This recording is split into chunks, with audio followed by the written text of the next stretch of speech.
सुभाष चंद्र जी। राधे राधे महाराज जी।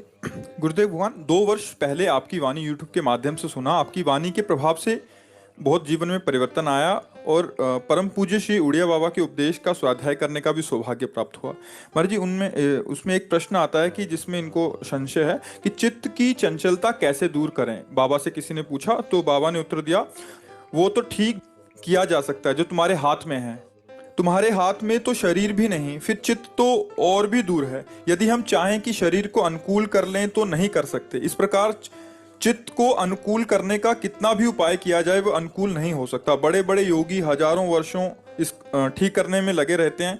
देखो, संतों की एक मौजमयी स्थिति होती है और किस समय किस धरा पे बोल रहे हैं ये समझना बड़ा कठिन होता है।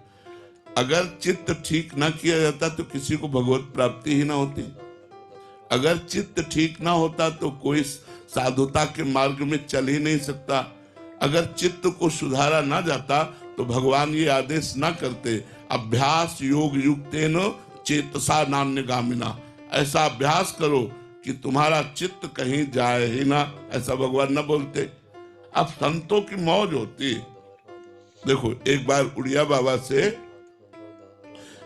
बाबा के निजी सेवक ने प्रश्न किया, बाबा वो हमको रोज गाली देता है।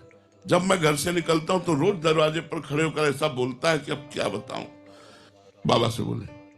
बाबा ने देखा ये तो बड़े गुस्सा। बाबा आपके सामने प्रण करता हूं अगर कल उसने बोला। बाबा ने कहा रुको रुको रुको, संतों की लीला।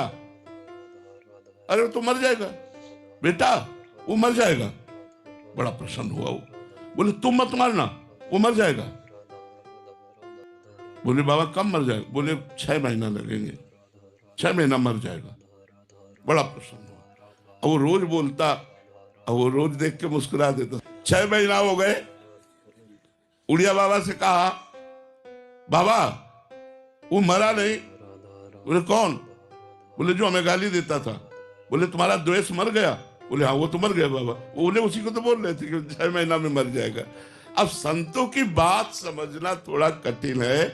अगर हम संतों के हृदय की बात को समझ पाए। अच्छा, संतों की भाव दशा होती है। किसी किसी भाव दशा में वो कुछ ऐसा बोलते हैं जो वेद और शास्त्रों से भी बढ़कर के होता है, परे होता है, हम समझ नहीं पाते हैं। तो जैसे कहा तो तुम शरीर को अनुकूल नहीं कर सकते, चित्त क्या क्या अनुकूल कर सकते हो? हजारों हजारों जन्म ऋषि मुनि लगा देते हैं तब भी उनका चित्त अनुकूल नहीं हो। इसका मतलब वो उसे एक भावधारा में बाबा बोल रहे हैं। अगर चित्त को सुधारा न जा सकता तो कोई चित्तचोर को प्राप्त ही न कर पाता।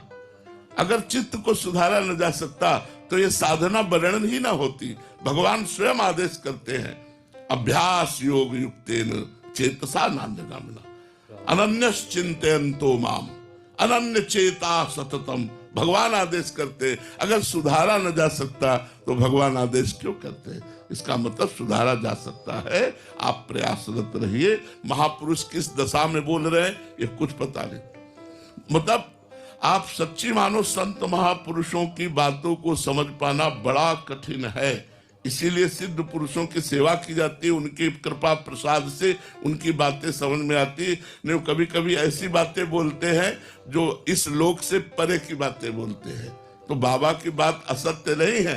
वो बाबा किस भावधारा में बोल रहे हैं, लेकिन चित्त को सुधारा जा सकता है, पक्की बात है। अगर न सुधरता तो किसी भी पापी को भगवत प्राप्ति ना होती। समझ पा रहे आप?